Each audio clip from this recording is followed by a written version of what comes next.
Right, the first item on our agenda is the minutes of the council meeting from April 18th.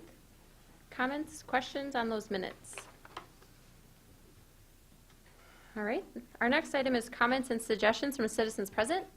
It looks like we have a couple of people registered, but if anyone else would like to comment, you can fill out a form or just let me know online, and I'll come to the online folks in just a minute. However, it looks like our online people are our city team, a consultant, and then Mr. Lampy, and then the chair of the Redevelopment Authority. So with that, it looks like one's on the table, right? Nick McGriff. And if you would just state your name and address, please. Sure. Nick McGriff, 301 East Water Street. I normally dislike talking about myself, but I just wanted to come personally in front of the council and express my desire to serve on the council for District 3. And that was pretty much it. Very good. Thank you. Thank you. Anyone else that would like to comment? Anyone remotely? We do have another opportunity at the end of our meeting as well. Let's go to reports. You will have the Public Library minutes from February 14th, the Senior Center Advisory Board from February 21st, Historic Preservation and Downtown Design from March 15th, again the Library from March 9th, Park Rec and Forestry from March 20th, the Library again from April 13th, RDA from April 20th, and Public Works from April 25th. Comments or questions on any of those minutes? All right. Let's go to communications and recommendations. Our first item is a presentation, so I'll ask Brian to come up and we'll get you switched over here. We have a presentation this evening from the Greater Watertown Community Health Foundation. This is a presentation pertaining to the Southwest Side Conceptual Neighborhood Plan. We have a few folks this evening that I will turn it over to Tina. Sounds great. Very good. Good evening, and for those of you that I have not had the opportunity to meet, I'm Tina Crave. I'm CEO of the Greater Watertown Community Health Foundation. We are a nonprofit philanthropic organization that was created in 2015 through the sale of the hospital. Our home office is here in Watertown. We serve most all of Dodge and Jefferson County. We do so by braiding the earnings from our endowment with resources from partner agencies to meet our shared goals of strengthening families and improving outcomes for young children. We're here tonight to talk about housing, and the foundation did not intend to invest in housing initially.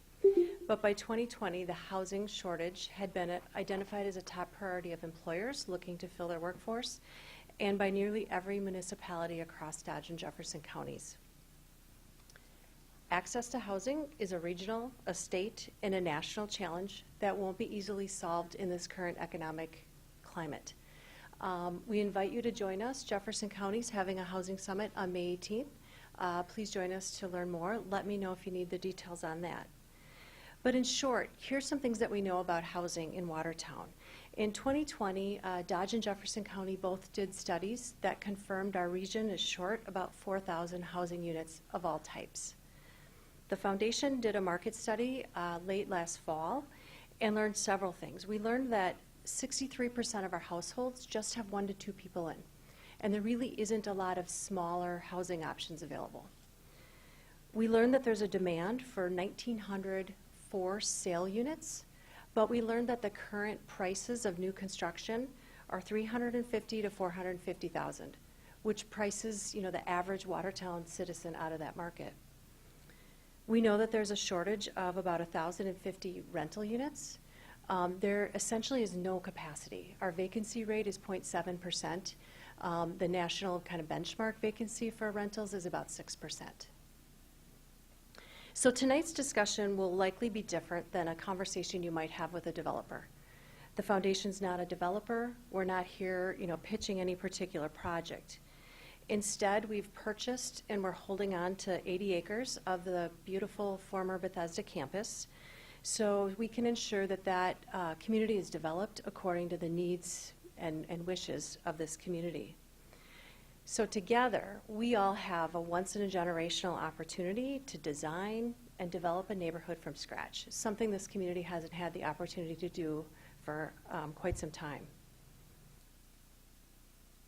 Partnership is in the foundation's DNA. We're excited to be here tonight to formally kick off this partnership with you. And I also wanted to mention that you're going to notice when you see some maps tonight, there's some privately owned land that is in the area that we're planning. I wanted to reassure you that the owners of that land have been involved in this process and engaged. And finally, in the spirit of partnership, I plan to reach out and follow up with each of you personally in the weeks after this presentation, just to hear your thoughts and to answer any questions that might arise once you've had some time to think about it. And before we turn it over to our main speaker, I want to introduce the Foundation's CFO, Nate Peters. He's going to address 3 questions that have already risen that we just want to address with you all right off the bat. Thanks. Yeah, thank you for having us. Just to kind of set it a little bit for what has been very common for questions that we've been hearing not only from developers but also in the community. Tina alluded to it. Will the foundation hold the land long term? We hope not. We're designing this thing so that it is really attractive for developers to come in, want to buy it, and then make that land taxable, because we know that it hasn't been for a long time. So we're excited for that. The timing of the development has also been something that's really come up quite a bit. It'll happen in phases. We can't say exactly when. There's a lot of things going on right now in the market with rising costs, not only in labor, inflation, and the cost of capital, but we intend to go north and south, starting from the east side where the river is, and we'll develop when land becomes available in other spots. And so if it's not all going to happen at once, and you're going to see a big old piece of land that Brian's going to walk you through and what it'll all look like. Any particular developers in mind has been coming up a lot for us. So we've been meeting with a handful of well-known developers that develop from Madison to Milwaukee, locally here. Again, same comments. They know the market's tough, not in this market specific, but the environment right now is very hard to build in. But you have a lot of excited people at the table that are really excited for kind of what's going to be coming here in Watertown. And because it hasn't happened often in Watertown, they're pretty excited to see what the results will be coming from you. And I would say I would add one more seed to plant just so that you guys hear it. This has been coming from the developers. Because they haven't developed here very recently, they're very curious to understand, how does the city feel about supporting this project? And then what does that support look like given our current economic environment and how hard it is to build right now with the costs going up? So leave it with that. I'm going to open it up to Brian because he does a lot better job than we do explaining what you guys are about to see. Thanks. All right. Well, good evening, everyone. I'll just set that there because I got it too. Let's see if this is working. All right. So I'm Brian Munson. I'm a principal of Mandewall & Associates. We're an urban design and planning firm located in Madison. Have long worked with the community and the entire region. More specifically, my role within the firm typically is heading up private development.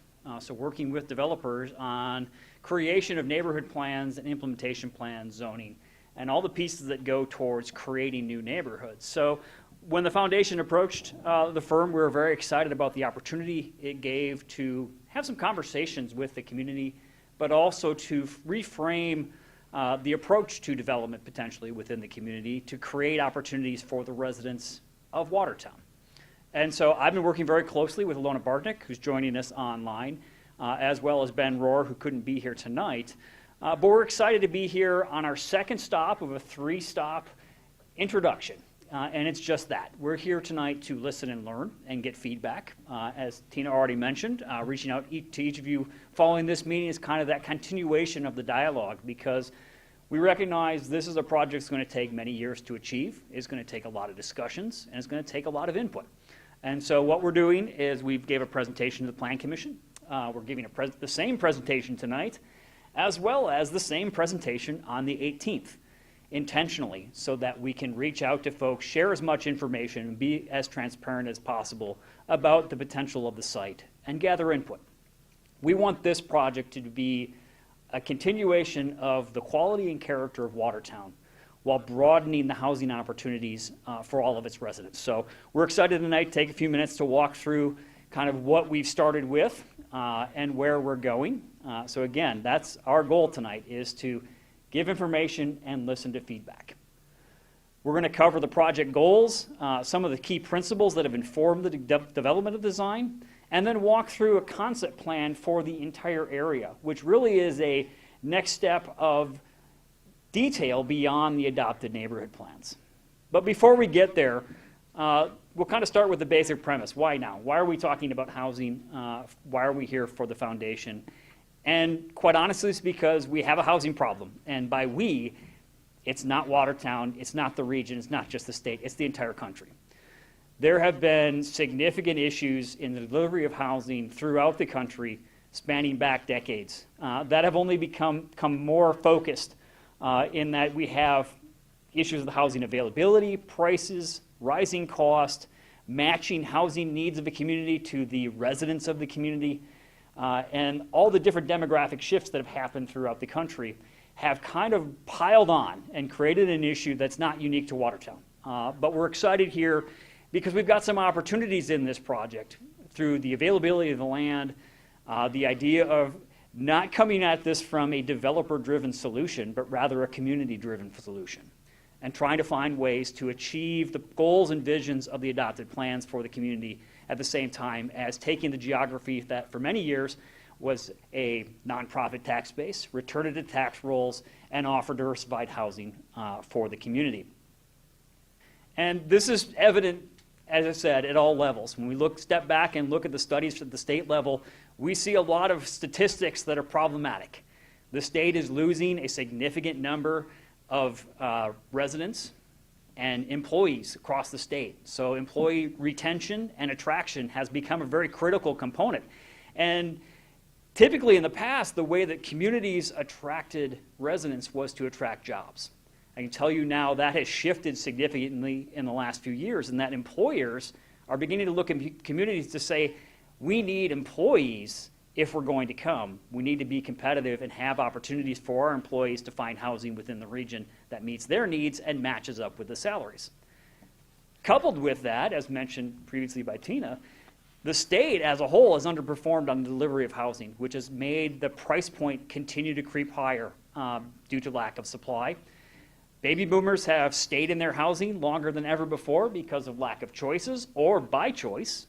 But what that has done is created less turnover in the existing housing stock that we have. Again, all of these kind of compound the issue.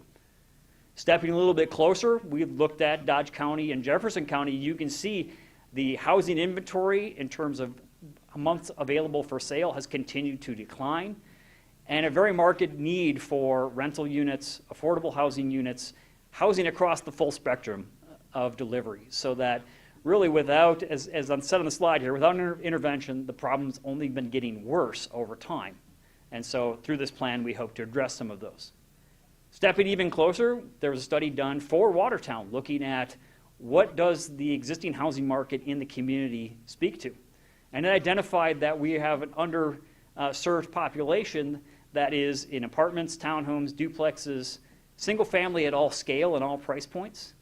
And so what we're trying to find is what's the next steps to begin to chip away at this, because one project can't solve it all, but as a community, you have done a lot of work to begin to identify what those underserved housing types are and deploy city goals and objectives to try to address that. So the comprehensive plan speaks to the need for diversified housing, of delivery of different formats, price points, and configurations of housing at all spectrums, so that you have the housing that matches the needs of your employers and allows the community to continue to serve the needs of the existing residents. The foundation matches up very closely with that. As already talked about, the goal to create and foster community is at their basis of everything they do. And so this project fits nicely in because it gives an opportunity to build a model for sustainable growth within the community while offering choices for residents that they currently don't have.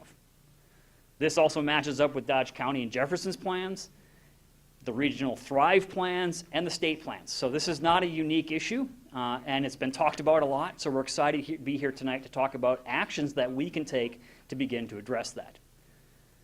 So, stepping from framing the question, How do we approach it? First off is to develop a plan that offers a full spectrum of housing, has a variety of different price points, configurations, and placements throughout the site so that you can provide housing regardless of what the market is. Wherever someone enters the market and is looking for housing, this project is seeking to find an opportunity to deliver choices for those residents. And it's not all affordable or attainable housing, it's not all luxury, but the goal is to create a fully functional neighborhood so that anyone could approach the community and find housing within the community that meets their needs. It would be looking to find ways to match that delivery of housing with the geography of the site, so we're conscious of the environmental systems, the transportation needs, and the resource demands for infrastructure, cost, and tax base that go along with any development. We start with the idea of delivering housing that serves the needs of everyone. Everyone approaches housing differently depending on where they are in their lifespan, whether they're right out of high school and college into their first job, or whether that they're at the opposite end of the spectrum. They approach housing from very different points of view, and by delivering housing that appeals to all of those points of view, you can create a community that is sustainable into the future and matches the needs of its residents. And that's really an important piece because this is part of the community. We want to see this project move forward in a way that enhances the character of the community, reflects the quality of the community, and the desires of the community. To do that, we provide a variety of land uses within a walkable framework. The site is wonderfully positioned to be able to tap into the downtown, the schools, and all the surrounding neighborhoods. We want to make sure that that pedestrian network extends in through a network of streets. We want to make sure that we have opportunities to facilitate outdoor recreation and connectivity for folks to move about the community. And we want to make sure that we're cognizant of the environmental impacts so that the design of the neighborhood reflects the existing geography, so that we can reduce the demand for resources, be cognizant and careful with the resources that we do utilize, and make sure that we're aware of the potential for on-site and off-site impacts. We've had an opportunity early in this project with many of you to tour two examples, whether over in Madison, Grandview Commons and Smith's Crossing, two large projects that utilize some of these techniques as a way to kick the tires and see something in real life, because it's very hard to look at a plan and look at a density in a bubble and say exactly what that looks like. It's much easier to walk down a street and talk about what the type of housing is, what the price points are, and how it has been configured. And as I said, the goal of this project is to offer up diversity of choice so that we have price diversity, format diversity, whether it's rental, owner-occupied, small or large, entry-level or luxury. We're looking for opportunities within this project to deliver the full spectrum of housing because that is what creates a sustainable and vibrant community moving forward. That includes opportunities for single family, whether that's at the affordable end, such as these, which are alley-loaded single family, or the move up in luxury, more traditional front-loaded single family. We'd have opportunities for twin homes, either duplex or side-by-side units, so attached, and those could be rental or owner-occupied opportunities. Could be condominiums, could be age-targeted, such as these, so that you have single-story units. We're also looking at opportunities to incorporate townhomes and multifamily to diversify the type of rental availability beyond just a choice between single-family or interior hallway, three-story apartment buildings. There's a whole spectrum of housing from townhomes, 4 units, and smaller scale that form a good transition and character within a neighborhood, but also offer residents opportunities for housing that matches more what they're looking for.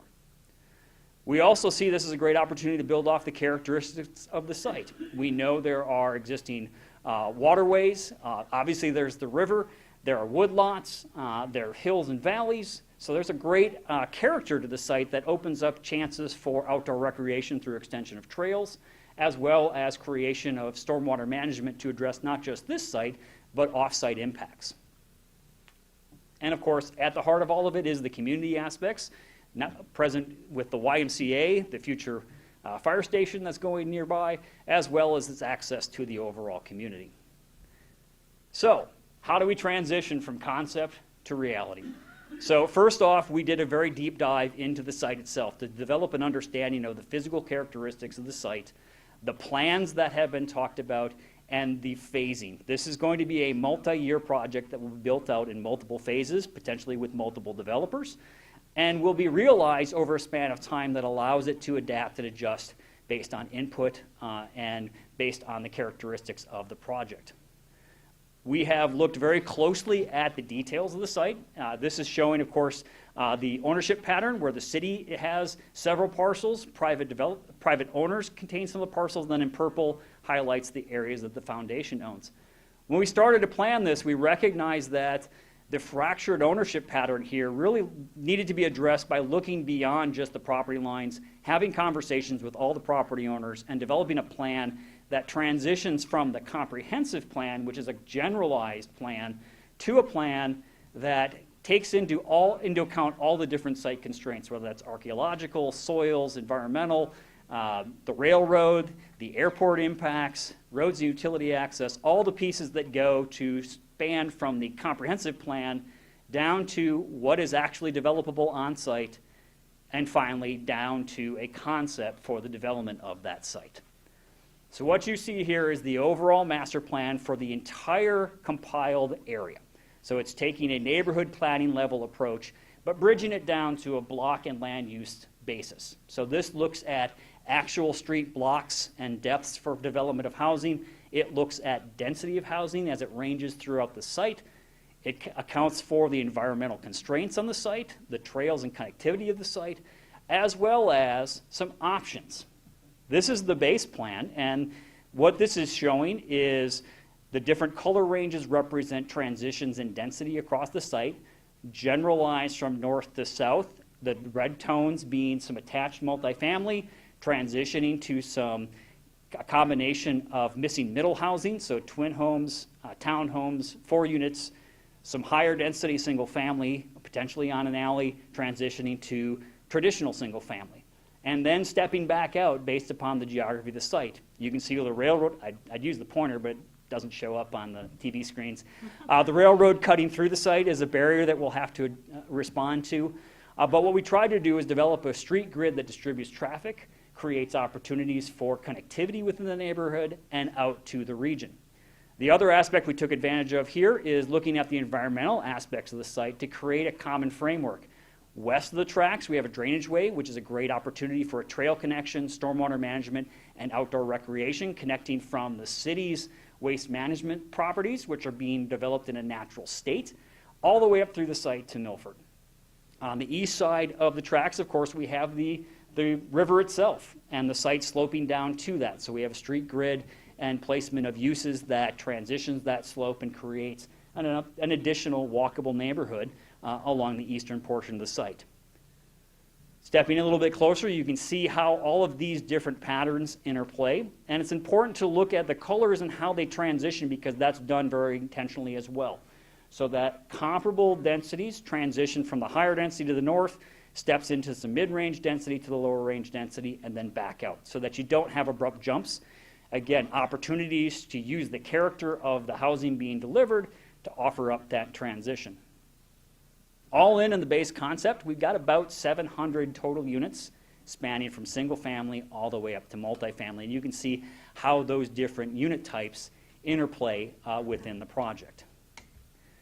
The alternative looks at some of the properties that the city owns. This is a request from the city to look at what is identified for employment in the current comprehensive plan along Milford down near the industrial park that's already there. What if that wasn't able to be realized as employment, but rather became residential? So this created and extended that grid onto that property just to illustrate an opportunity there. And again, the goal of that was to give kind of a bookend. Could be employment, could be residential, could be somewhere in between, but the net outcome is a pattern that still supports the development of the overall neighborhood based upon market conditions looking out in that 10-plus year lens. So here, stepping in a little bit closer, you can see the grid pattern that supports the development of the city property in more of a residential pattern. And the net result is approximately 220 more residential units into the overall neighborhood. Again, if that went to residential. Could stay employment, could go residential. Really, that's a choice that the city will have to make when they're looking at opportunities to move that project forward. Here's an illustration of what could be. And we use this graphic not to impart architectural components, but rather to give a sense of scale. Because again, as I mentioned, it's difficult to look at a plan that has bubbles and understand how many homes are we talking about. So this is looking very closely at the east side of the tracks, the river's in the foreground, but you can see block spacing of 6, 7, 8 homes in a single-family format. So just to kind of give a sense of scale of how these blocks begin to work, but also to illustrate how the transitions work within the neighborhood so that you go from single-family to some attached product, stepping up to the multifamily product, stepping up to the YMCA in ways that all can be knit together through common architectural components and scale steps. So you don't have a jarring jump between single-family all the way up to the largest multifamily components. Looking in a little bit closer, you can start to see how this illustrates a single-family pattern. The twin home pattern backing up, in this case, to the railroad tracks, as along with some townhomes, which would be in that 8 to 10 unit building complex, to some of the multifamily. It also illustrates that it's not just all developed. We're looking at the site to give opportunities for recreational pieces within the neighborhood that are accessible and walkable. In this case, building off of some of the existing trees that are on site on the Bethesda property, as well as acknowledgement of the history of the site. And this is a site area of the project that has indicated some potential for archaeological remains to be in place. And so we want to make sure that that's preserved and celebrated, but also at the same time deliver places for recreation and spanning down to the river and creating focal points within the neighborhood for community gathering. The final community gathering piece, of course, being the expanded YMCA and the assets that brings to not just this site, but the full community. We want to make sure that that is a component that is integrated as well. And so you see a street system that delivers residents to this site in addition to trail connections along the river and beyond that could open this up for folks that want to just walk to the property. So from a timing sense, as I said, we're at the front end still. We're at the fact-finding stage. We're presenting tonight of the conceptual review. We'll be going on May 18th back to a neighborhood meeting that's open to anyone interested to come down and hear more. We'll have boards available so you can kind of see it not just on a screen, but actually look at some of the plans and have conversations with the design team in a more informal setting. But then we anticipate bringing this back around to the community for a more formalized adoption process in June and July based upon our feedback. So that, again, we want to step back, listen, make sure that we understand what the input is, and then make adjustments so that we can move forward to an adoption period. Looking beyond that planned adoption, we then be moving into an implementation phase, which is really going to be focused on how do we create opportunities for partnerships between the foundation, the city, and the development community to implement this in stages over the course of many, many years. So with that, that's a very fast overview of a lot of information, but we really appreciate everyone taking the chance here tonight and would welcome any questions or comments that you might have. So before I open the floor, do you want to flip back to whichever one you think is the best? There. I find it's easier for people to point to something to talk about. So comments, questions, thoughts, Mr. Schmidt? Back in the beginning of your slide, you mentioned housing difficulty, availability, but that only addresses, I think it's slide 4 or 5, it's way towards the beginning. It only addresses part of the challenge that we're facing, and the challenge that it briefs well, and I appreciate the work. This does brief really well, and that's a good concept of a potential opportunity to utilize that land. But it doesn't factor into why housing is astronomically unavailable. Mm-hmm. When interest rates have doubled or more in the last couple of years, making a person who's buying a $130,000 house payment doubling. So that $500 or $600 house payment just became $1,000 to $1,200. Yep. Which makes housing affordability extremely difficult for a family. Correct. Even more so, that drives rent up proportionally, making it even harder. That coupled with the fact that Wisconsin's had a declining birth rate for the last several years, coupled with the fact it's the top 10 in the top 10 for highest tax states in the country, along with high property taxes, is driving families in that working income, that early 20s, 30s, out of the state in droves. Yes, those are all. Brian, can you please solve all of those problems? I just want to make sure it's part of our understanding. So it's not just a lack of housing available, because employers want employees, yes, but they also need to be in a welcoming environment from a tax standpoint, because if they can't make money, they're not going to come here regardless if they have employees. Yep. And that's something we have to look into, is how do we balance that? And that's just one of those things that it's part of the equation that we have to we have to be honest and transparent with. It's not just, we could have all these houses, we could have another 900 units, but if people can't afford them, they're just going to sit vacant. Yes, absolutely. The winds have not been kind to housing in a lot of communities throughout Wisconsin. And you mentioned a lot of the issues that are facing us right now that even a year ago weren't at the table. You know, the changes in, well, a little bit more than a year now, but the changes in interest rate structure have been a significant impediment to affordability. When we look at housing delivery, there's the financial components of it. Being able to afford the down payment is a critical component. Being able to have the job that supports that down payment and gives the comfort levels for you to be able to enter into what is in essence a long-term contract a lot of times. Those are all critical pieces. But another missing piece that hasn't been addressed in the market, because quite honestly, working for developers, I can say that it's a different financial model. They're interested in returns. And so vast majority of the development community is focused in on what's the best return, what's going to give them the best rate of return by delivery of higher priced units at a lower volume. What this seeks to do is to open up opportunities to address housing, not just from the financial side, but from the physical side as well. Because the other side of the pendulum is, how do we create housing that matches up not with the 4-bedroom, 3-car garage housing market, but the spectrum of housing that spans much lower. When we look at the average wages, or the majority of the wages within Watertown, range from $35,000 to $125,000. But then we look at the average delivery price of housing within the market of $330 to $600. That's just looking at the MLS today. Those are the houses that are available largely. What we find is most of the houses that are below $300 tend to average in that 50 to 100-year-old category. When we look at delivery of new houses, they tend to be 4-bedroom, 2-car minimums. What this project is seeking to do is to open up opportunities to deliver housing that would fit in between the two and deliver affordability by format. So these are houses that allow people to enter into the housing market, build equity, and then move up the scale, potentially into the existing houses that are found throughout the community and delivered currently through the market.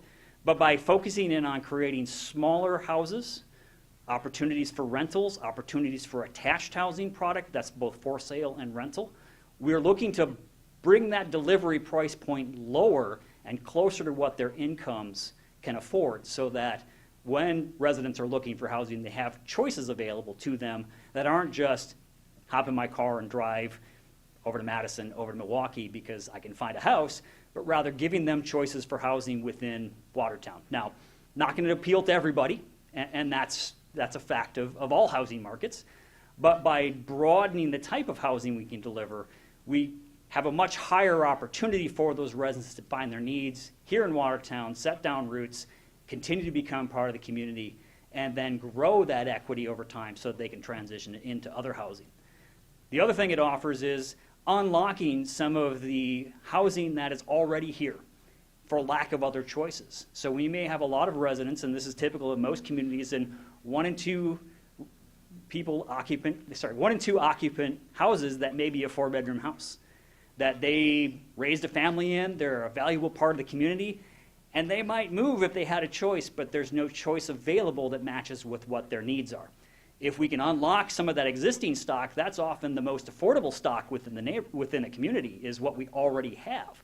But if they don't have any choices of places that they find attractive to move, whether that's a condominium, an apartment, or a house, they'll stay in place longer, and that house will no longer be available to cycle out to other residents. So this project, you're absolutely correct. We can't solve all of the economic underpinnings. But by delivering some choices of delivery of unit types, the goal is to give residents that opportunity to seek out housing at different scales. Just to follow up on that. So diversity of unit types, was a part of the process and the thought process behind it to look at a section of this for tiny homes, like they have in other communities?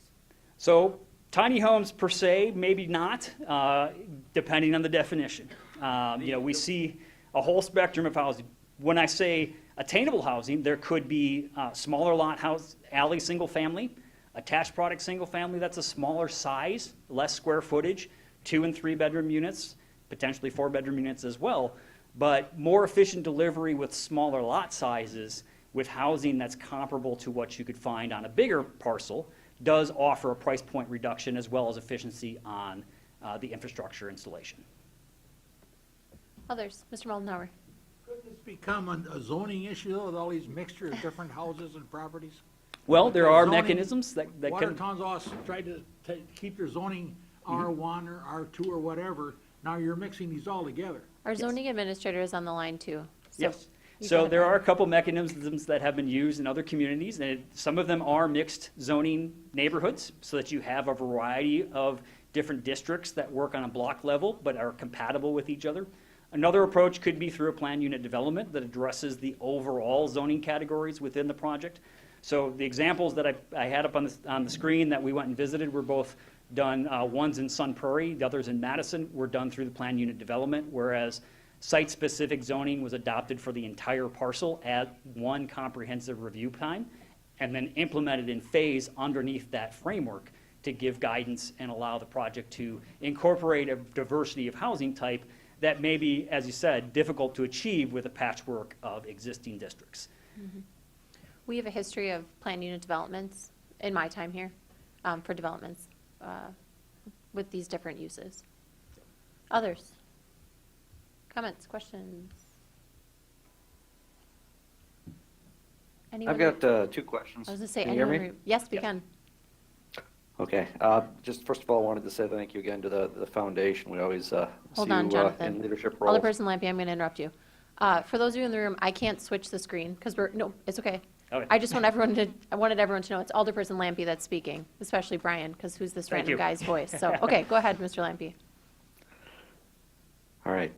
Just wanted to say thank you to the foundation again. There's a lot of leadership here in bringing this topic to the fore, and very supportive of the project overall.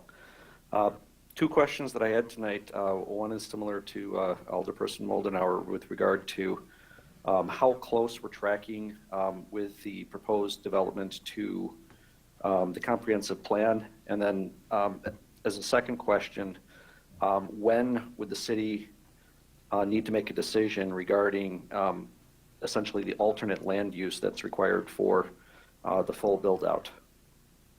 Sure.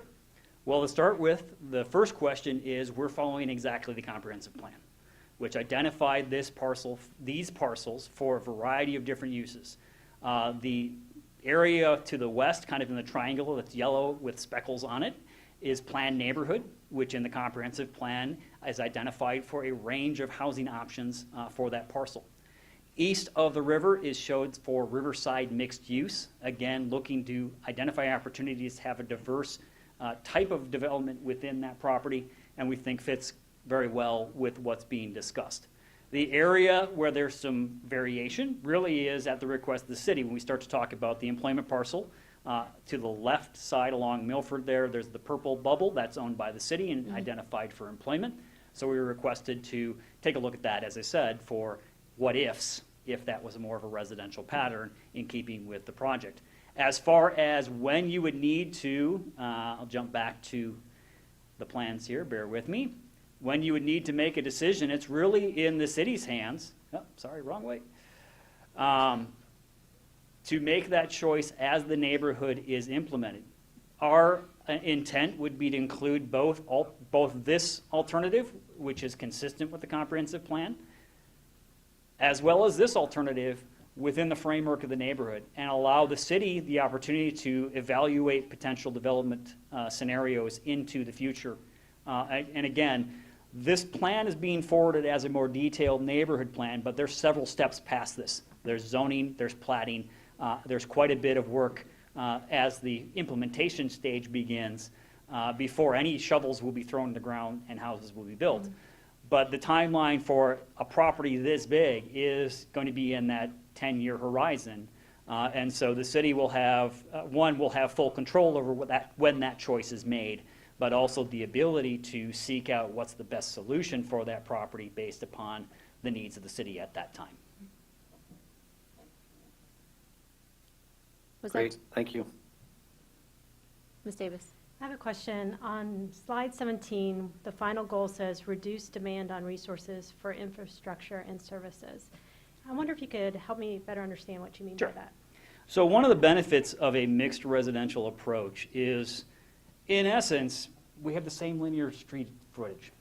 You still have a street grid. You still have need to get cars in and out. By utilizing some higher density detached products, so that's the full spectrum of single family, you're utilizing that same length of street for more homes and spreading a greater tax base in smaller increments, but a greater tax base because you've accumulated more of them across the same infrastructure expense. Good question. We still have stormwater management. We still have the need for sewer and water and services for that community. But the net implementation of the project by having a higher density will generate more taxes to offset that cost and also offer an opportunity to lower the price per home because you're carrying less cost to deliver it. Thank you. Others? Mr. Mulhern? Question. On the green areas, would the city be liable or responsible for mowing it and taking care of the green areas? Are you gonna be involved in that, or how would that work? So there's a couple different types of green areas, some of which would be appropriate for the neighborhood to take care of. So some buffer spaces could be associated. For example, along the railroad, we identified buffer spaces on both sides. But the intent would be that that actually would be lotted out to those homes. So they would have that responsibility to maintain that. What we're showing is we have extra depth built in there so that there's appropriate space for berming and landscaping. Even though there's about a train a day, we still acknowledge that train track and want to make sure that there's an appropriate transition to the residents that abut it. The open spaces, so the larger drainage way, some of the stormwater management, some of the park spaces, those would all be conversation points with the community and would be dedicated based upon the community's typical approach to those. So there are opportunities where there could be some city management, but there also could be some homeowners management. I would also note that the design of this was based off of input from city staff, so what you don't see here, for example, is a large recreation park, predominantly because Grinwald Park's right across the street and accessible to these residents. So we try to design the open spaces, the parks, to offer opportunities for things such as small-scale tot lots in support of the residents, but not duplicate or expand upon areas so the city doesn't have that additional maintenance burden for facilities that are in close proximity. Others? Mr. Schmidt? So you just mentioned the berm and the standoff distance for the railroad. What is their easement right that the railroad has?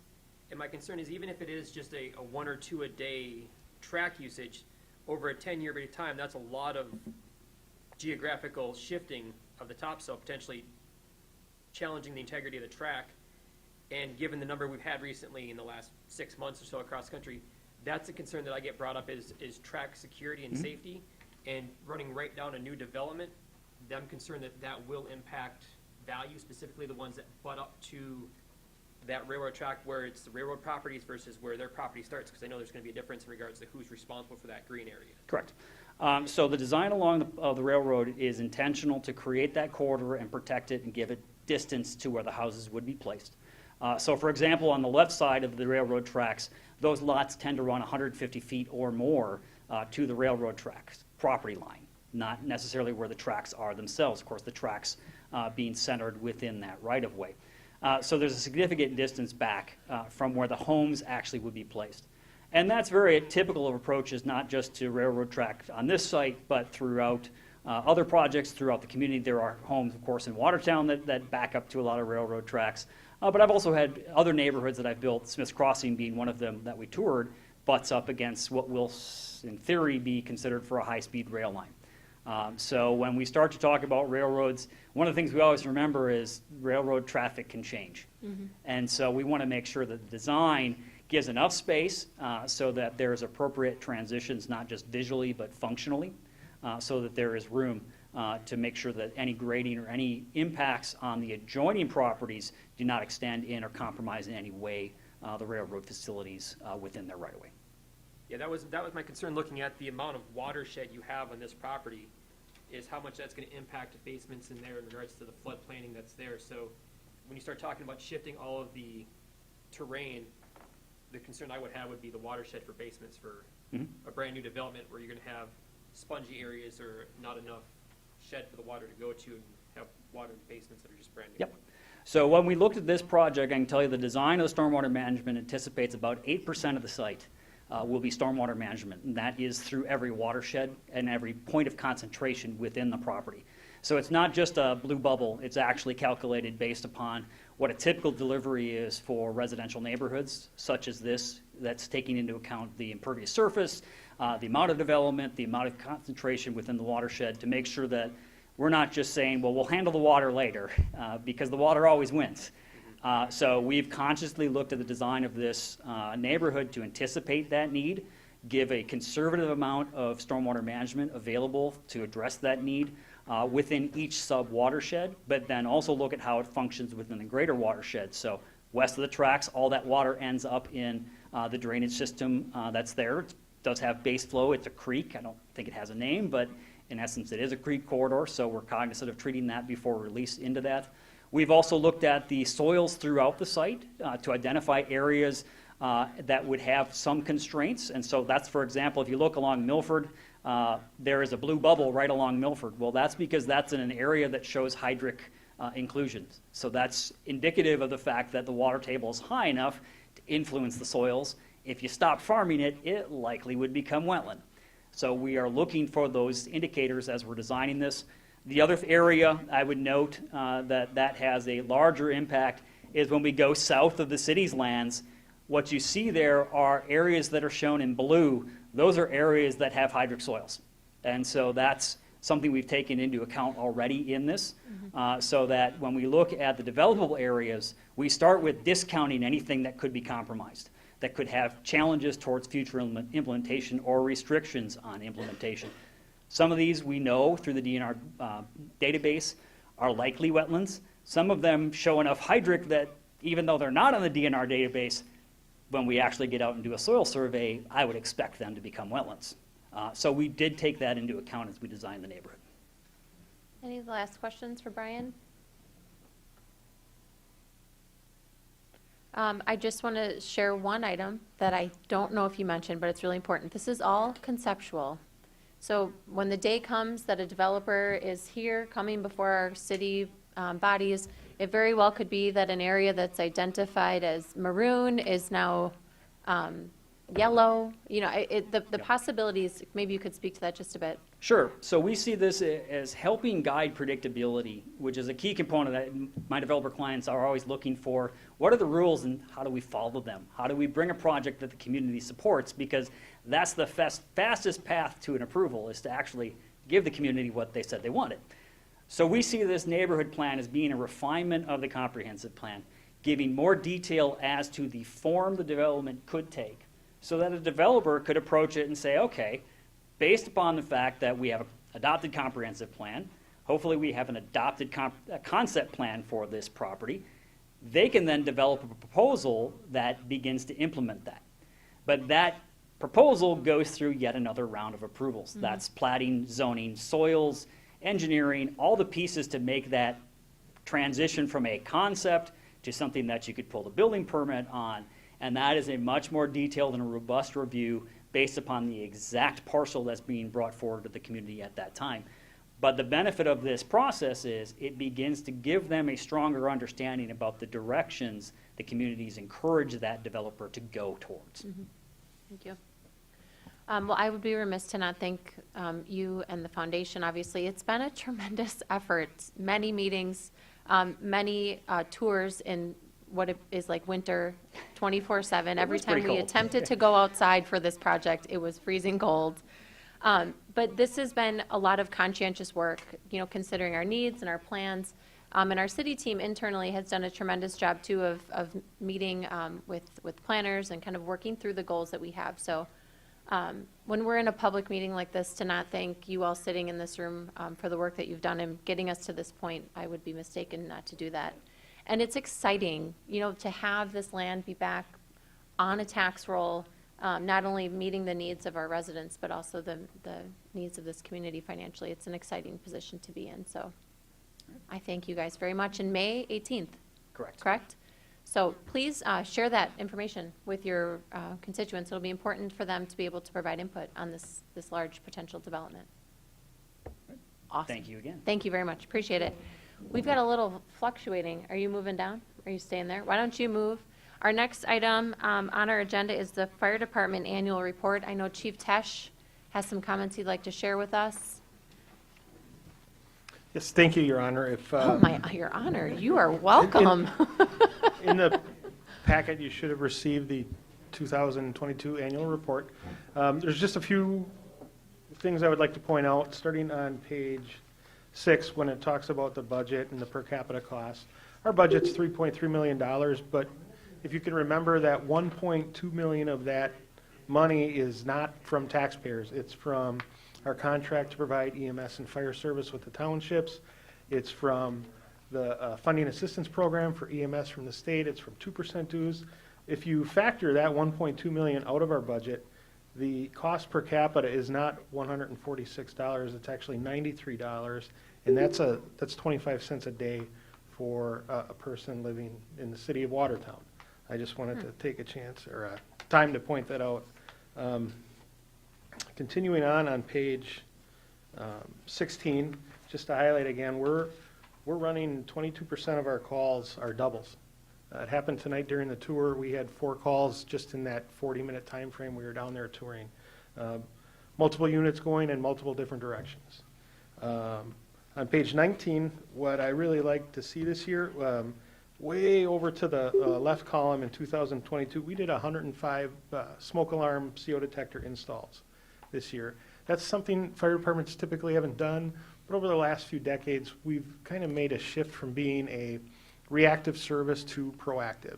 We're trying to get out in communities and prevent the bad things from happening before they actually happen.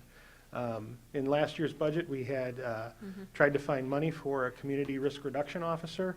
We couldn't find enough money to fund that. It's something I'll probably be asking for again this year, but this is the kind of work that community risk reduction officer can take on and start doing and get deeper and further into our community.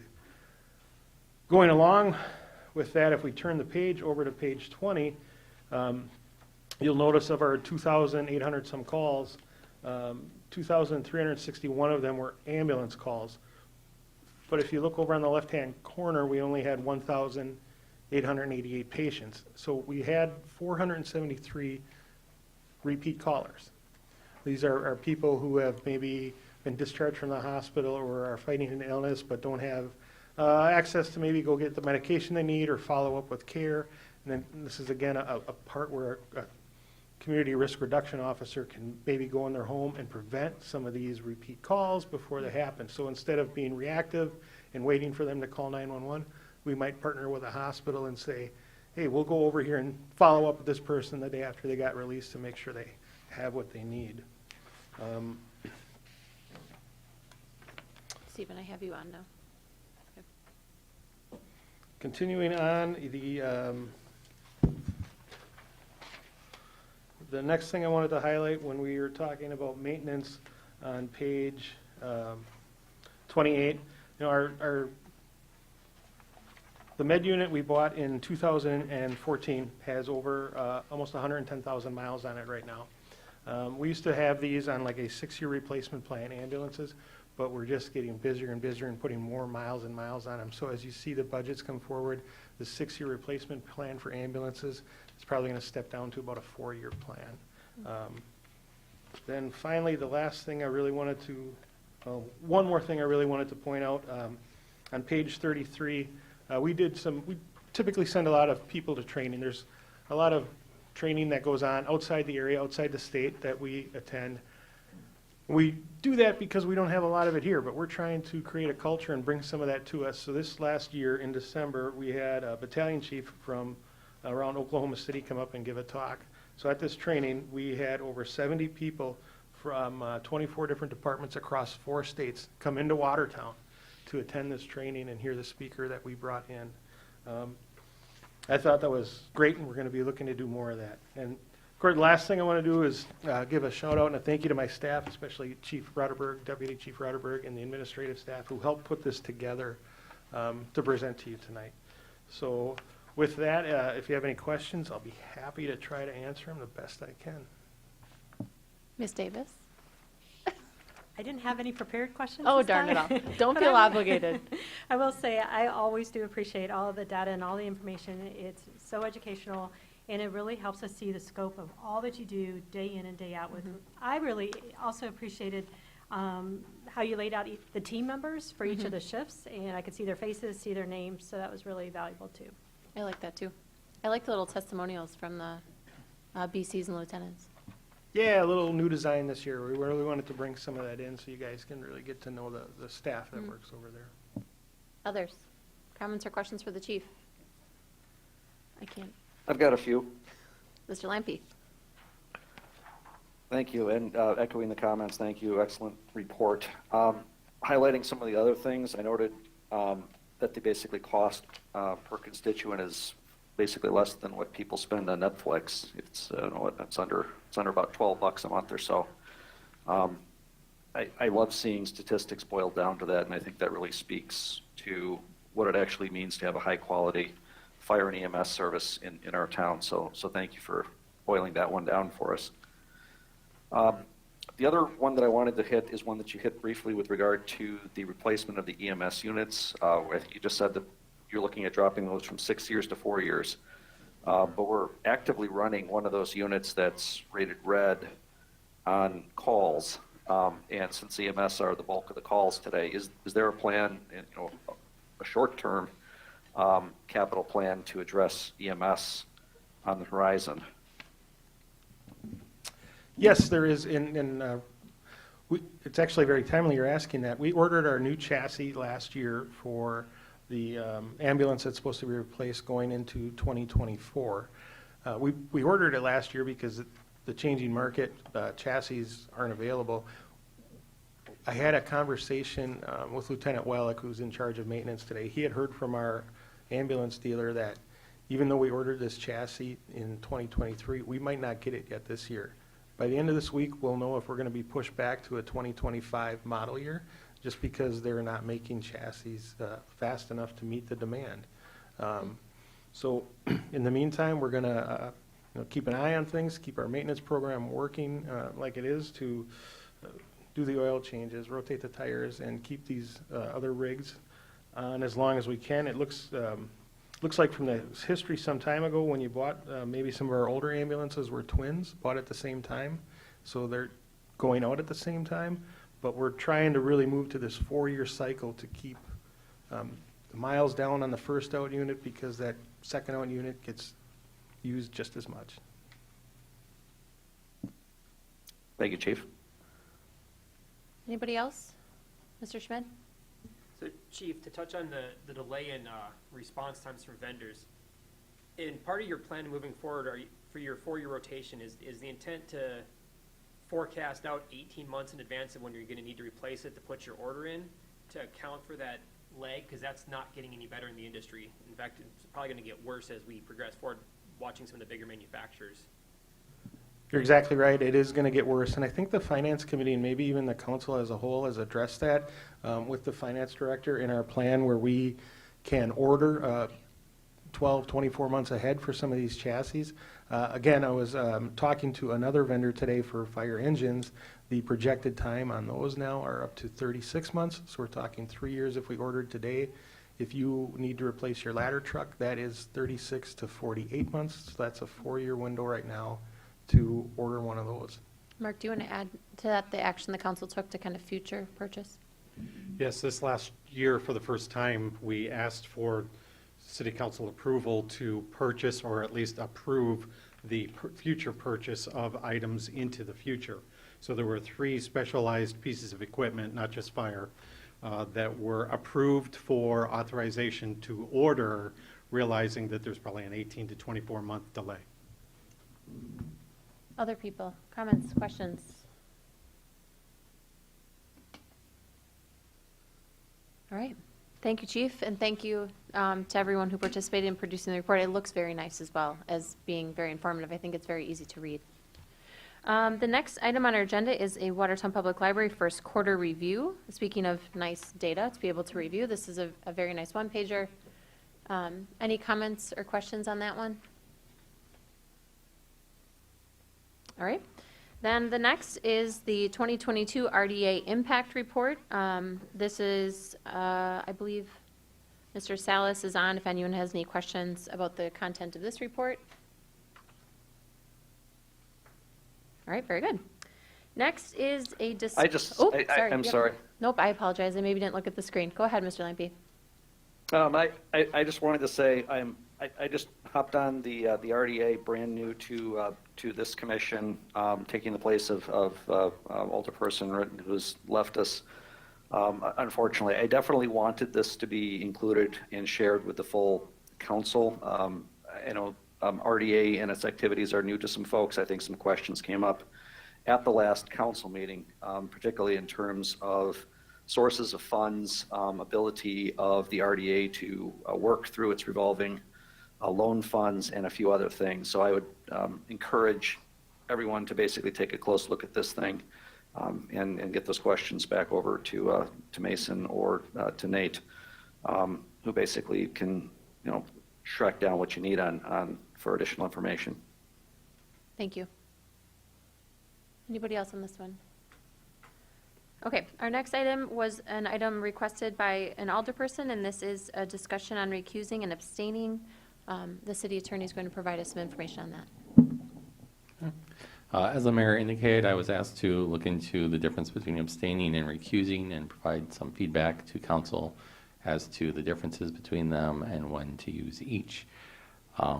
I looked into Robert's Rules of Order. Robert's Rules of Order with the 12th edition, which is the most recent one, defines recuse as to abstain. And so there is not a difference between the two under Robert's Rules of Order. I did check the Wisconsin state statutes. There's no statute referring to it. The Watertown ordinance does have a note that every alderperson shall vote when a question is put, unless the common council by a majority vote of those present shall excuse him for special cause if the circumstances exist as defined in section 946.13. That section is in regards to personal contracts, which exceed $15,000 if I recall correctly. Or if a council member chooses to abstain from voting, council members can only abstain from voting if they do not participate in the discussion. Once you started debating or discussing the topic with other alder people, you're required to vote. So for the purposes of the Watertown City Council, if there's a issue that you have a conflict on, you can abstain. If for some reason you feel that the abstaining is not sufficient, you can note that there's a conflict and request that the council excuse you from the vote under the Watertown Ordinance 114-7, L sub 7. But for purposes of us, we do not need to define the difference or really address those separations. Okay. Questions? So Mr. Smith? just a question, specifically relating to Robert's Rule for the 12th edition. The reason it came up is I attended a class recently by an attorney and a professional parliamentary advisor, specifically on Robert's Rule. And in the class, the attorney defined recusing and abstaining as two separate things. They both accomplish the same thing as you not participating in an active vote, but when necessary to recuse is when your mere presence on the board on an agenda item coming up that you're attached to could influence or sway that vote. It's directed that you should recuse yourself from that vote so there is no apparent conflict of interest, contractual or otherwise. And abstaining is, as the attorney mentioned, being part of a discussion that you don't have a conflict with, you just simply don't engage with it, so you have the right to abstain when you're done. So so they're not mutually the same thing. That's the whole point, is recusing and abstaining accomplish the same thing by not voting, but if your presence can sway a vote that you're attached to, recusing should be the option taken, not simply abstaining, just from a transparency standpoint. And I get contractually where it comes from, but from Robert's Rule, they're two distinctly different things. I can address that. Like I said, I did review Robert's Rules of Order. I've got the book in my office. I would be happy to meet with you and show you where it defines recuse and refers you to the clause on abstaining. Any other comments or questions on this one? All right, very good. Let's go to new business. The first item for you there is to review and take action on a committee appointment. There's one here for an appointment to the Board of Review. Mr. Wetzel, I have a motion for, appointments? yes. Thank you. Motion by Mr. Wetzel, A lot of- second by Mr. Bartz. Anybody discussion on this one? All right, all those in favor, please say aye. Aye. Aye. Anybody opposed? Very good. All right, next is to review and take action on the procedure for filling the vacant District 3 alderperson. I have asked the city attorney to provide us some options here. As the mayor indicated, she asked for me to look into filling the vacant District 3 alderperson. Wisconsin State Statute 17.23 sub 1 defines how that position is to be filled, and that is that to be filled by either a majority vote of the common council, a successor can be appointed to fill the vacancy until a special election is held, or the seat can be left vacant until an election is held to fill the vacancy. It does place the authority to decide which of those options is selected by the common council. And so we brought it to you guys so that you could discuss or give us instructions. I have also placed on all of your desks a copy of the packet that was submitted for alder people, or for individuals to apply for the last vacancy that the city's had. My understanding is for the last several years, all vacancies have been filled by appointment from the common council after some kind of application process. So this evening, we're looking for a action to take place. If we choose to hold the special election using the process we've used, the city attorney does finish his memo by saying we need to establish a timeline. So if that's the way we choose to go, let's include, when we eventually get to a motion, the date we want to close applications and the date we'd want to have it at the agenda. Sir? I would like to make a motion that we use option 1, where we go with a common council vote to fill the seat, and we would take this vote at our next scheduled council meeting with applications to be received no later than 1 week prior to that meeting. Take a look. So our next, well, is there a second to that? I'll second that. Okay, second by Moldenhauer. Our next meeting is the 16th. So I'm just going to share a little bit of process. So we have to receive information by the 10th for packets. So if we post it tomorrow, we would have the 4th, well, that means we get it to the Daily Times. They probably wouldn't print till Thursday? So we'd have Thursday, Friday, Monday, Tuesday, just to set the stage. So we'd have to have material in by the 10th. Am I thinking of that right?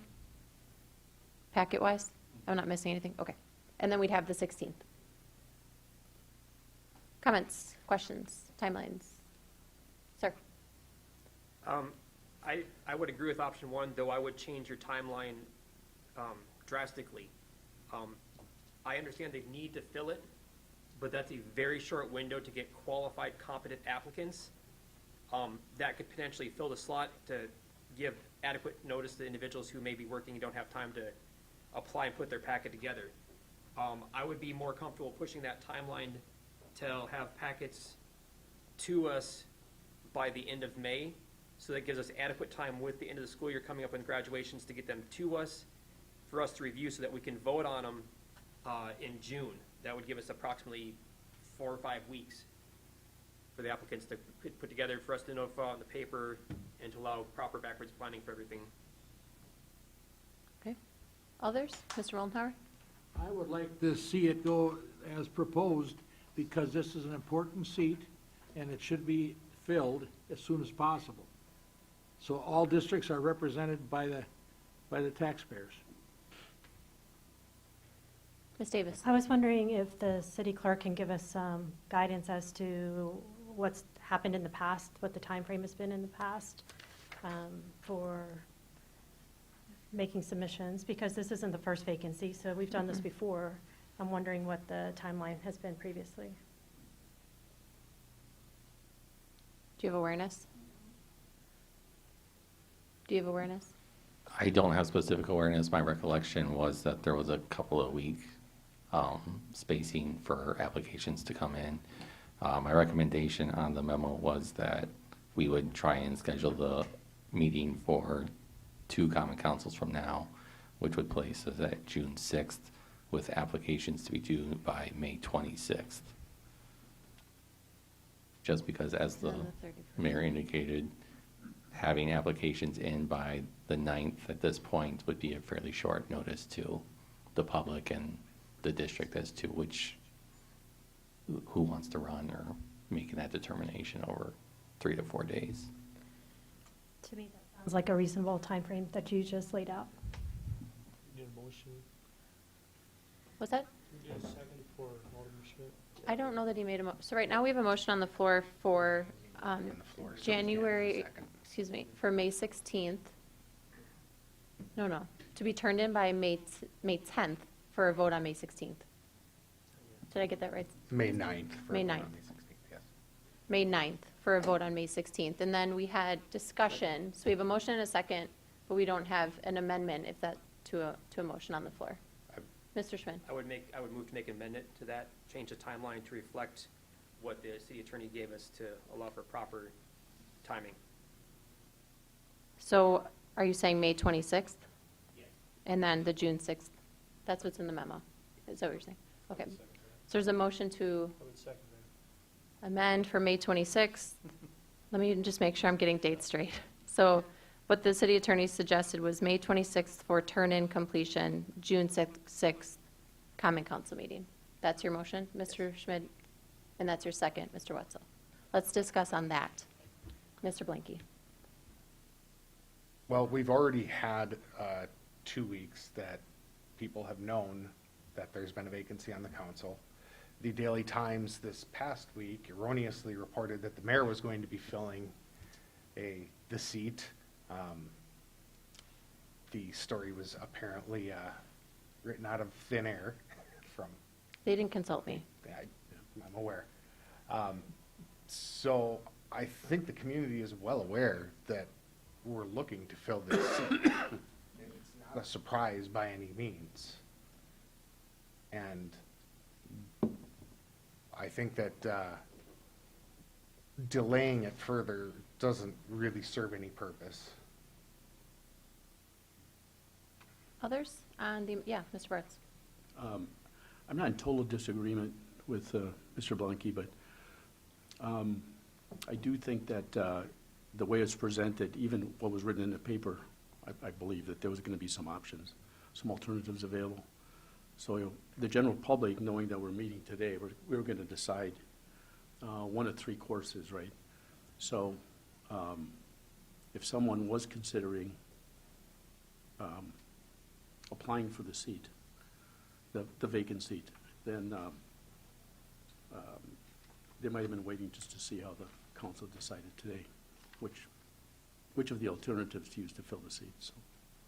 So I'm in favor of delaying it just a couple more weeks if that's what Alderman Schmidt is proposing.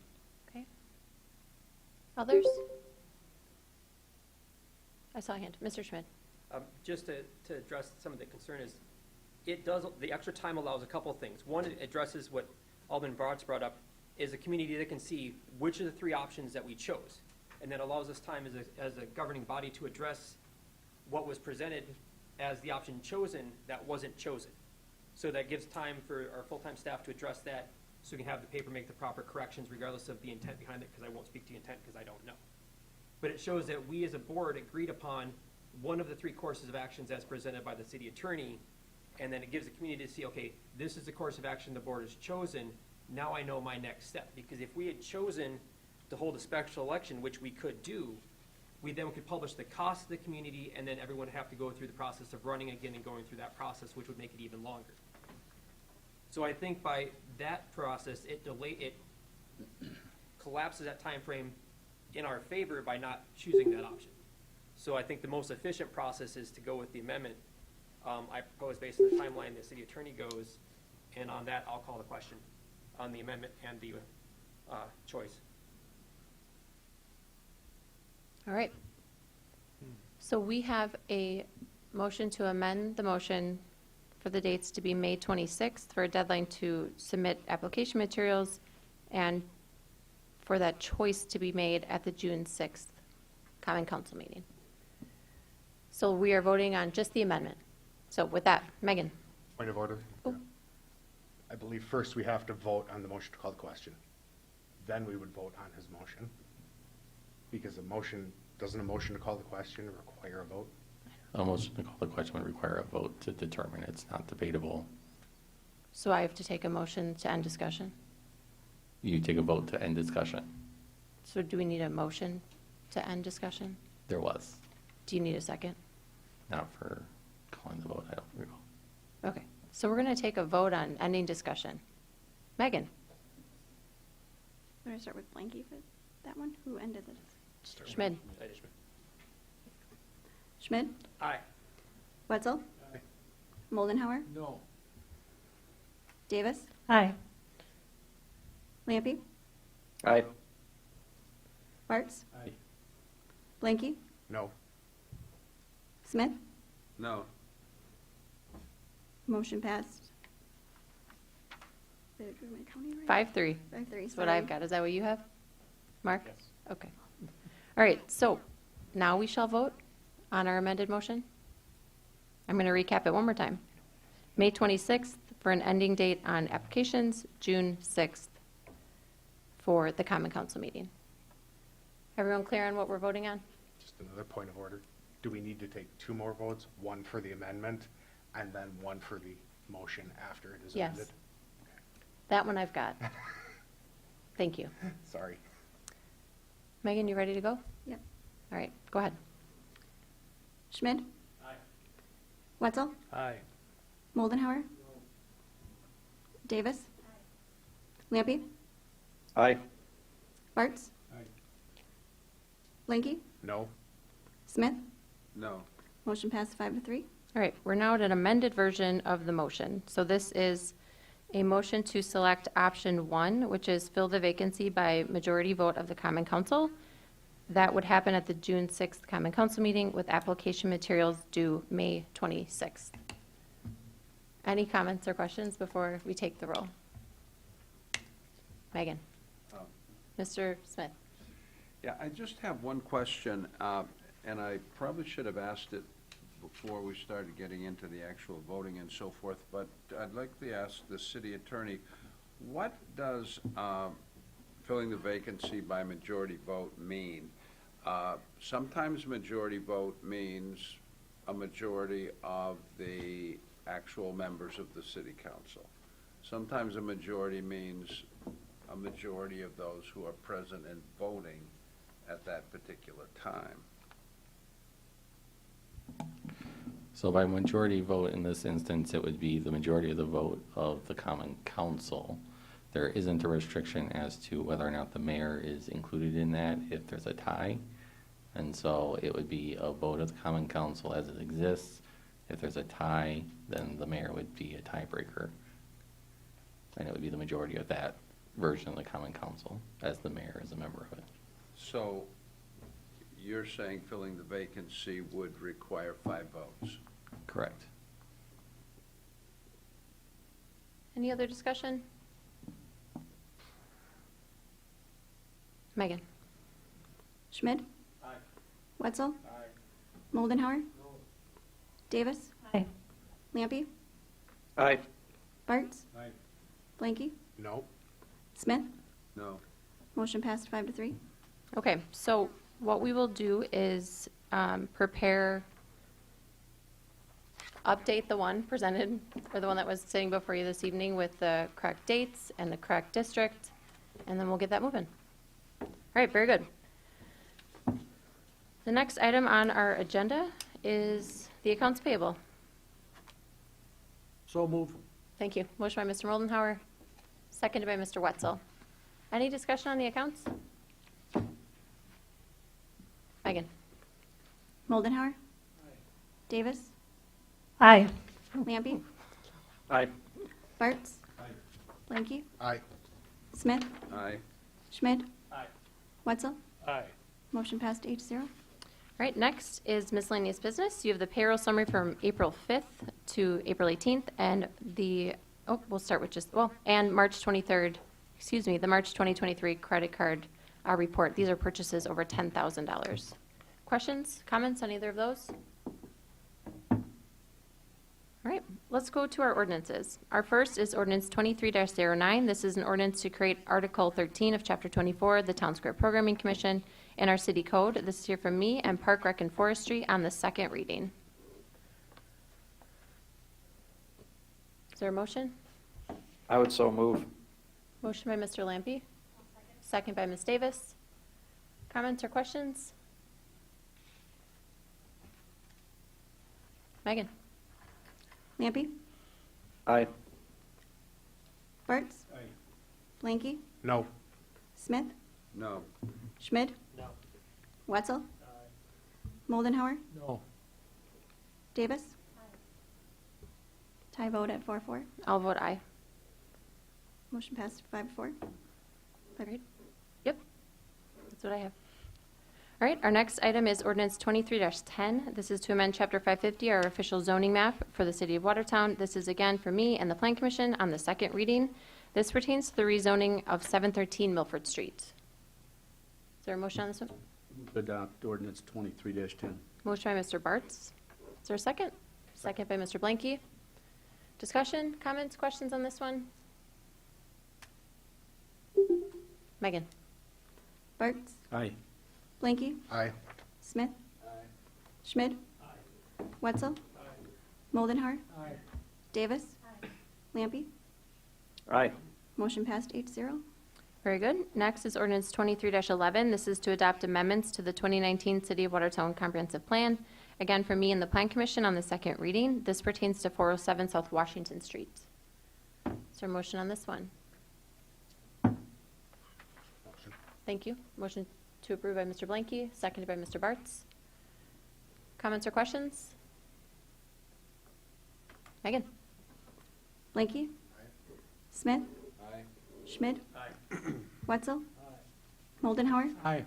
Davis. Lampy. Aye. Bartz. Aye. Motion passed 8-0.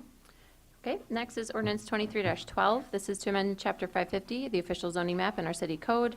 Again, for me and the Plan Commission on the second reading, also pertaining to the rezoning of 407 South Washington Street. I'll move 20 through 12.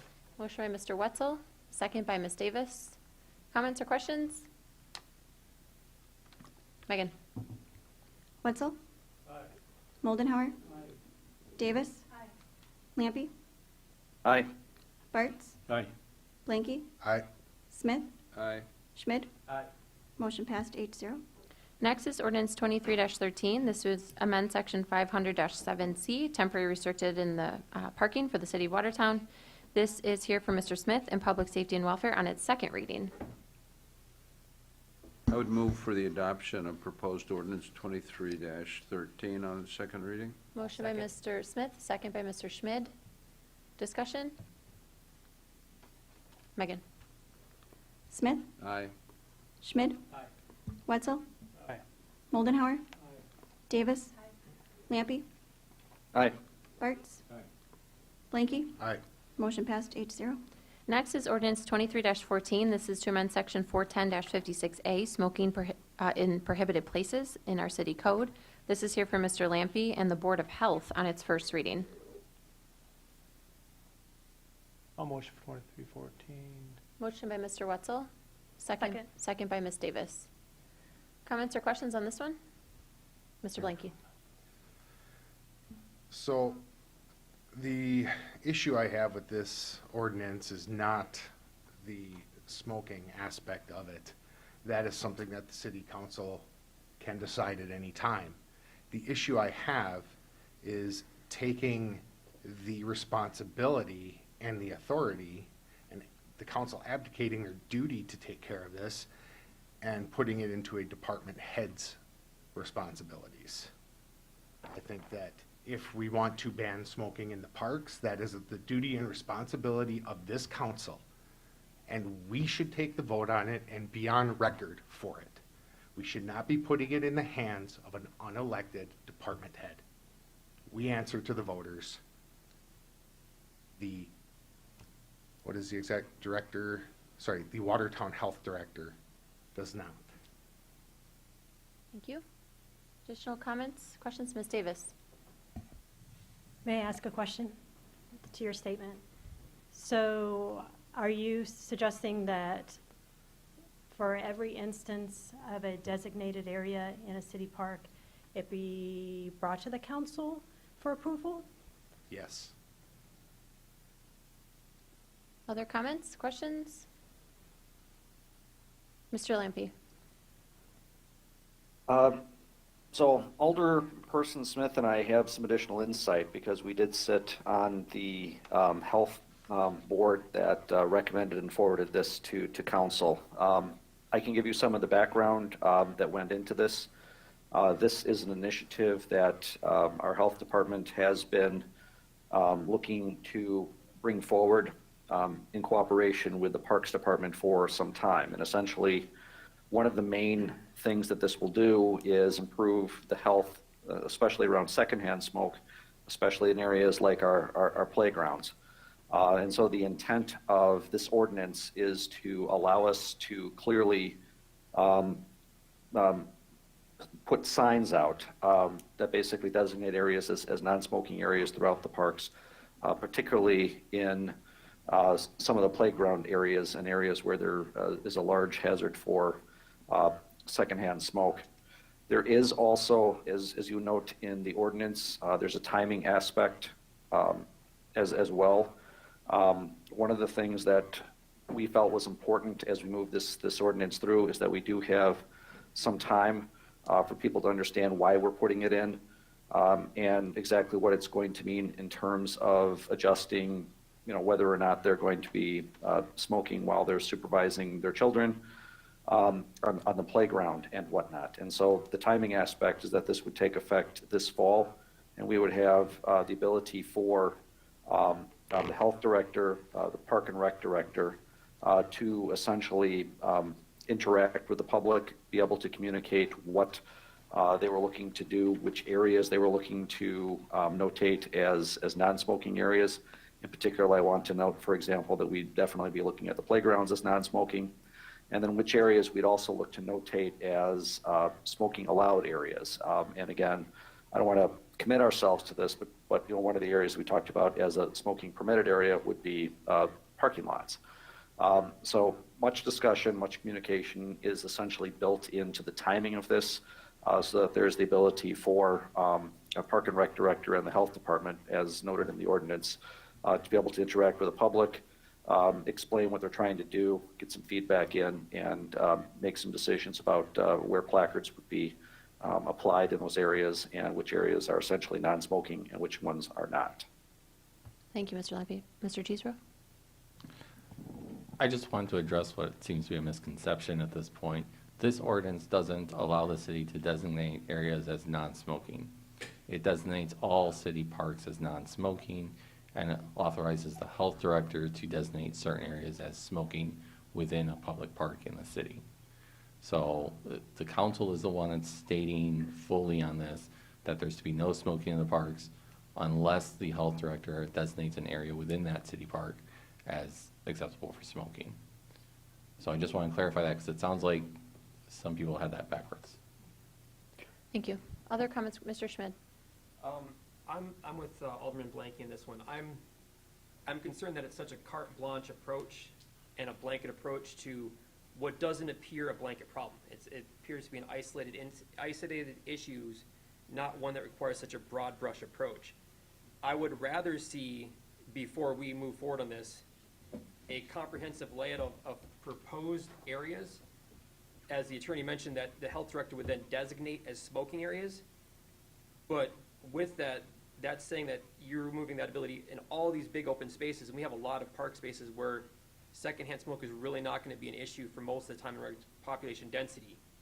It would be more inclined if the concern that Alderman Lampy brought up of smoking and secondhand smoke nearing where small children are most likely to be present within a certain number of designated feet of, say, a playground equipment or a set of swings or slides or whatever the case may be, a more comprehensive breakdown of where it would be prohibited in specific zones.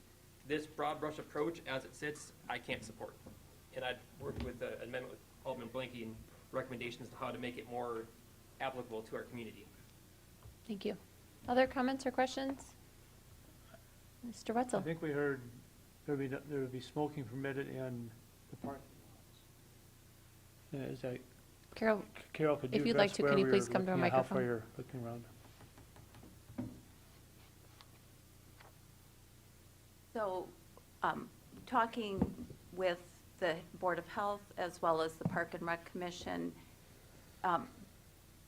the decision was that we would have a space in each park. And because we haven't had the conversation here at the council level, the two directors, we haven't met, we haven't identified those spaces, but generally, the park would not be a smoking, smoking would not be allowed, but there would be a space probably in the parking lot or way off to the side, out of the area where soccer games might be, softball games or park equipment, where small children are. So it's a bit of a work in progress to make sure that we keep a safe place for our families, but allow smoking in certain areas. So mostly it would be parking lot. Thank you. Additional discussion, comments? Mr. Blanky? Without having you just said this is a work in progress. I'm not comfortable voting on an ordinance that's a work in progress. So I don't think that at this point in time, in the form that it's in front of me, I can't support this at all. Thank you. Anyone else? Mr. Schmid? So I would like to make a motion to table this specific ordinance until such a time in the future where both the director heads can come back to this council with a comprehensive map of where they're proposing designated smoking areas to be, so that we can publish it to the community and get our community input in regards to the actual need and wants of our community and our constituency. There's a motion to table, Second? and a second by Mr. Blanky. That motion is not debatable because I have my cheat sheet out. Fool me once. So with that, Megan, will you please, so we're voting on tabling until, what I heard was the two department heads have time to further refine. And present a comprehensive plan to this council. Okay. Everyone clear on what you're voting on? Motion to postpone until the point Mr. Schmidt just described. All right, Megan? Schmidt? Aye. Wetzel? Aye. Moldenhauer? Aye. Davis? Aye. Lampy? No. Bartz? Aye. Blanky? Aye. Smith? No. Motion passed 6-2. Okay. We will make some adjustments and come back. All right, moving on. Our next item then is ordinance 23-15. This is an ordinance to amend Chapter 428, Article 9, our annual Riverfest celebration. This year for me and the Finance Committee on the first reading. I'm going to go to the city attorney in just a second, as soon as we have a motion. Make a motion. Motion by Mr. Bartz. Is there a second? Second by Mr. Wetzel. Mr. Cheeseborough. This ordinance was previously approved by the Finance Committee. It should have come to the Common Council after that. It has already been primarily addressed by transferring and entering into an agreement with a third-party organization. This just makes those changes to the ordinance and is some housekeeping, so. Any questions? Yeah, Mr. Schmidt. So you mentioned it's housekeeping.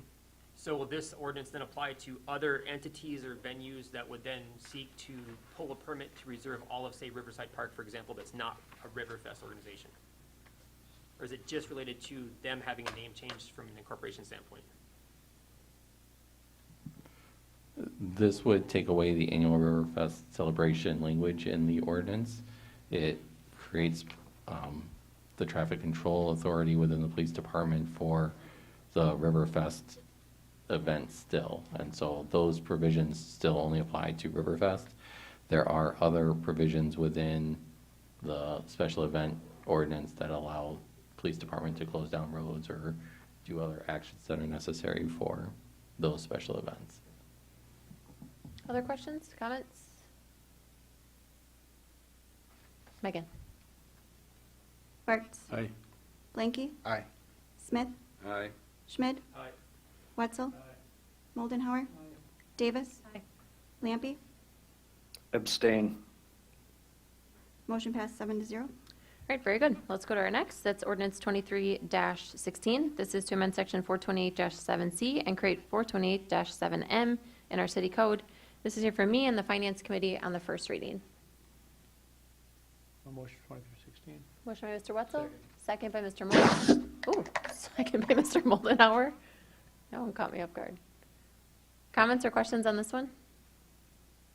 Mr. Just the Schmidt? history on it. So this is to clarify in the code that the 4th of July parade, as well as the Watertown Parade of Lights, are city-sponsored events, and that the city doesn't charge them for police presence or street actions, and allows the city council to designate any other parades should it decide to do so. It does take away and clarify some of the language in the exceptions provision to make sure that other events that are for federally recognized holidays, while they still have to comply with the special event permit process, don't have to obtain the insurance or pay the fees for the special event permit. So that is there a list for those that would fall into that protection definitively? Or is this an abstract concept? Abstract, I'm not a fan of. The special events for federally recognized holiday would be any federally recognized holiday if somebody decides to schedule a special event for that process. We would go off of whatever the federal government recognizes as a holiday. They change it from time to time, so I can't say that there's a specific list that we currently have. The most immediate application is the list you see under M1, A and B. 4th of July Parade and Watertown Parade of Lights. The one other one that comes up typically is a Memorial Day Parade. That would fall under the sub C, sub 2 section. Other questions, comments? Can I Yeah. jump in here? Yes, please. So I can bring you some of the color, if you will, from the finance discussion. And we definitely had representatives from Watertown's two largest parades there. And definitely we were essentially extending the invitation more or less to Memorial Day for the portion that they would want to do if they wanted to look at a longer one or whatnot. And so it was explicitly discussed at finance about whether this would be extended out to the Memorial Day parade as well. So it was certainly in the thoughts when we brought this forward, and the language that we forwarded essentially was because we had representatives from those two parade units with us, but it's definitely inclusive and easy for somebody else to work around another federal holiday in the manner that it's in the ordinance. Other comments, questions? Megan? Wetzel? Aye. Moldenhauer? Davis? Aye. Lampe? Aye. Bartz? Aye. Blanky? Aye. Smith? Aye. Schmid? Motion passed 8-0. All right, very good. Let's go to our resolutions. The first is Exhibit 9508. This is a resolution for a budget amendment for design of repair for the West Side Industrial Park, westmost stormwater ponds. This is here for me and the Finance Committee. So move. Thank you. Motion by Mr. Moldenhauer, second by Mr. Wetzel. Questions or comments on this one? Jane Ellen is on remotely in case, and so is Andrew, I see. Megan? Moldenhauer? Davis? Lampe? Aye. Bartz? Aye. Blanky? Aye. Smith? Aye. Schmid? Wetzel? Motion passed 8-0. Very good. And then our last resolution is Exhibit 9509. This is a resolution to authorize the write-off of uncollectible delinquent personal property tax. Again, from me and the Finance Committee. So moved. Motion by Mr. Moldenhauer, second by Ms. Davis. Comments or questions on this one? Megan? Moldenhauer? Aye. Davis? Aye. Lampe? Aye. Bartz? Blanky? Smith? Aye. Schmid? Aye. Wetzel? Motion passed 8-0. All right. Our next item is comments and suggestions from citizens present. If anyone would like to comment, you can come to the microphone or state as much remotely. All right, seeing none, I would ask for a motion to adjourn. Motion by Mr. Wetzel, second by Mr. Schmidt. All in favor, please say aye. Aye. Aye. All right, we are adjourned. Aye. Thank you, everybody.